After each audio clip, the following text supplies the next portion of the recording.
Boa noite, alunos. Essa é a segunda parte da aula 4. Tinha combinado no primeiro vídeo de falar sobre três temas diferentes hoje, que seria a hemorragia, síncope e o último, convulsão. Então, o que seria propriamente convulsão?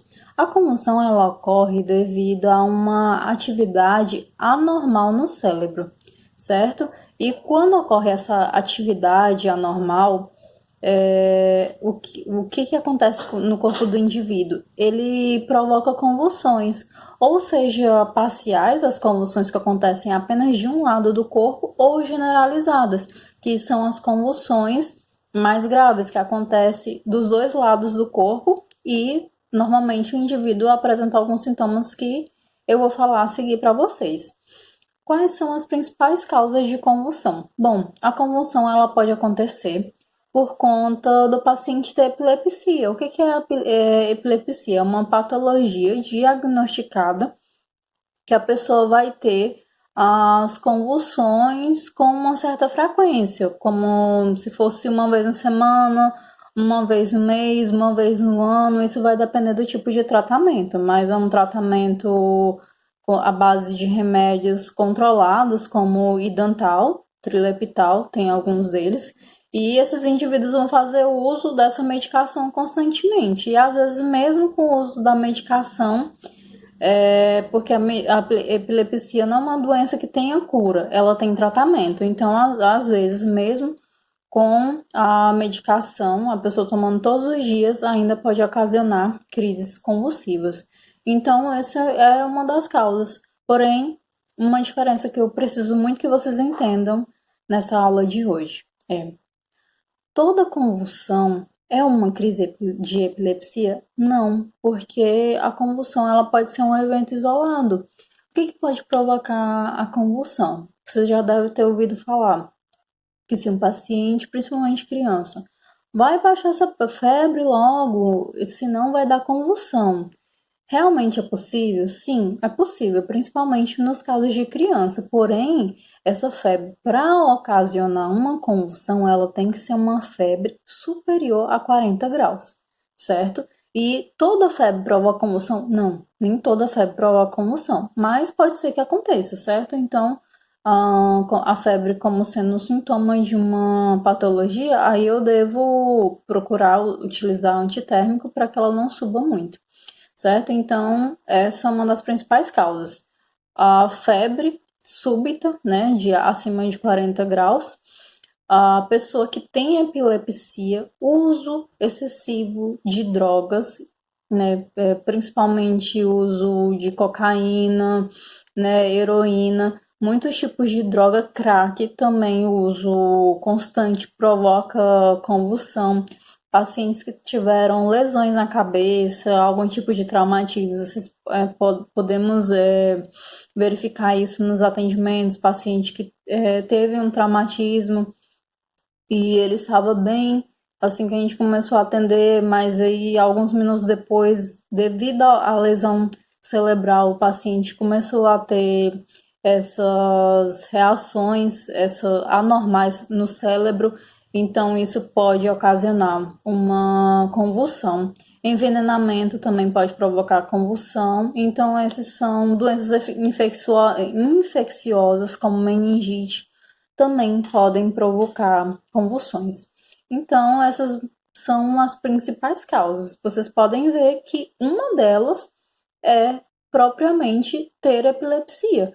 Porém, as outras é devido a algum agente externo, né, como as drogas, como acidentes automobilísticos ou crianças que caíram de berço, bateram a cabeça, caíram de cadeira, ou mesmo adultos que caem de grande altura e têm uma lesão na cabeça. Então, essas são as principais causas da epilepsia. E quais seriam os sinais e sintomas? Primeiramente, o indivíduo que está tendo uma convulsão, ele fica com midríase. O que seria midríase? É quando eu tenho a dilatação anormal da pupila. Ela fica uma pupila muito grande. Esse indivíduo provavelmente pode ter vômito, certo? Ele vai ficar com as extremidades cianóticas. Então, esses são um dos principais sintomas e, claro, as convulsões que acontecem de maneira descontrolada. E se vocês realmente já viram uma crise convulsiva ou trabalhando nas unidades de saúde, podem vir a presenciar, ou seja em unidades de saúde ou seja em casa. O que eu devo fazer durante uma crise de epilepsia? Gritar, chorar, entrar em desespero? Não, gente. Nenhum desses itens é adequado. Colocar alguma coisa na boca do paciente também não é adequado. O que eu devo fazer? Assim como acontece no desmaio, o paciente ele vai cair. E se eu sei que eu percebo que a pupila está dilatada, o paciente está tendo confusão mental, está trocando nome, idade, alguns itens que podem acontecer antes da convulsão. E eu estou percebendo o início das convulsões, eu já vou preparar um ambiente para ele, certo? Se você tiver como, jogue um lençol no chão, pegue um travesseiro para poder apoiar a cabeça e se apoie nele. Porém, não segure, certo? Porque quem faz academia deve faça a experiência, né? Se vocês tiverem interesse. De quando você estiver fazendo exercício, imagina só, você tá levantando aí 60 quilos de peso, de perna, e vem alguém e aperta seu músculo, forçadamente. Você vai conseguir levantar esse peso? Você não vai conseguir, certo? E além do mais, você vai ficar com lesões graves. É a mesma coisa da epilepsia, porque da convulsão, porque eu vou ter espasmos musculares muito fortes. Então, em todos os casos, não apoie a vítima, mas não segure, não agarre, porque devido aos espasmos musculares, quando ele acordar, sempre sente muita dor, né? Porque são vários e vários espasmos musculares no mesmo momento. Então, aquele paciente ele já vai acordar sentindo muitas dores musculares. Então, eu devo evitar prejudicar o estado geral da vítima. Então, paciente iniciou a crise. Aí eu vou deitar ele, lateralizar a cabeça. Sempre quando eu tenho paciente que vai desmaiar, que vai ter convulsão, que teve traumatismo, eu sempre, se ele estiver deitado, eu vou lateralizar a cabeça. Porque em todos esses momentos eu tenho situações muito prováveis que o paciente pode ter náuseas e vômitos. E eu sempre devo prevenir o quê? A asfixia, certo? Então, prevenindo a asfixia é uma coisa muito boa para mim, principalmente se eu tiver ali o paciente com crise, no meio de uma convulsão, vomitando e aspirando. Olha só a situação complicadíssima que eu vou ter, né, em casa ou dentro do hospital. Então, por via das dúvidas, eu sempre lateralizo a cabeça. E apoiar para que a vítima não bata, por exemplo, se tiver algum objeto pontiagudo, uma mesa, um vidro perto, eu afasto tudo para deixar ele o mais confortável possível, afrouxo as roupas para que a pessoa consiga respirar mais adequadamente e sempre que o paciente acorda de uma convulsão, de uma crise de epilepsia, eles relatam muita sonolência, o que é muito normal. É o que a gente sente quando fazemos aí 1, 2 horas de exercício ininterruptos. Imagina só uma pessoa ficar tendo uma crise convulsiva e tendo espasmos musculares em todos os músculos do corpo durante 10 minutos.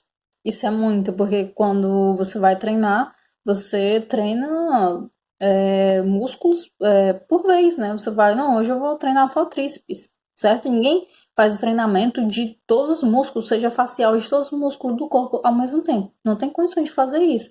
Mas é o que acontece no caso da epilepsia. Então, o paciente sempre fica sonolento, então você sempre tem que orientar ele sobre o que aconteceu. Se for um paciente que tem epilepsia, se ele está sem tomar o remédio, ou qual remédio, a dosagem, verificar essas situações e cuidar o mais rápido possível, porque, como eu falei no início da aula, convulsão é uma coisa, epilepsia é outra. Pode ser que seja um evento isolado, sim, mas pode ser também que aquela seja uma primeira de muitas vezes que a pessoa vai ter convulsões. Para isso, após o indivíduo, o paciente ter uma convulsão, o recomendado é procurar um neurologista, certo? E fazer tomografia para ver como que está a atividade cerebral desse paciente. Espero ter ajudado vocês e lembrando que qualquer dúvida estou aqui. Bons estudos, alunos!